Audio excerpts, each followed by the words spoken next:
তো hi guys, অনেক দিন ধরে ভাবছিলাম যে আমার একটা ছবি আঁকার জন্য একটা টেবিলের দরকার, মানে ফুল একটা সেটআপ দরকার। সেই জন্য এখানে যারা টেবিল বানায় তাদের কাছে এলাম। অনলাইনে সেরকম আমি কোনো টেবিল দেখলাম না। যাই হোক, ওদের কাছ থেকে এই জিনিসটা পেলাম। এই জিনিসটা মানে বুঝবে যারা কাজ করে। যাই হোক, তারপরে আমার একটা জিনিস অর্ডার দেওয়ার ছিল, মানে পেপার। সেই পেপারটা অর্ডার দিয়েছি, কুরিয়ার থেকে নিলাম, দেখতেই পেলে। তো বুঝতেই পেরেছো এটা কী পেপার। এটা হচ্ছে ব্রুস্টোর 200 GSM।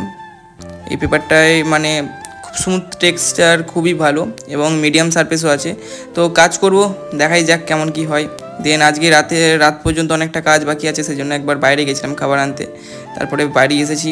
মানে এখন অবস্থা একদম খারাপ, প্রায় অনেকটা রাত হয়ে গেছে। আর দেখতে পাচ্ছ কাজ এখনও একটুখানি বাকি আছে, পুরোটাই হয়তো কমপ্লিট করে ফেলেছি, বাট এখনও ব্যাকগ্রাউন্ড বাকি আছে, এখন অনেকটা কাজ বাকি আছে। আই থিঙ্ক এর পরের ভিডিওতে তোমাদের দেখাতে পারবো যে পুরো কাজটা হয়তো কমপ্লিট হয়ে গেছে।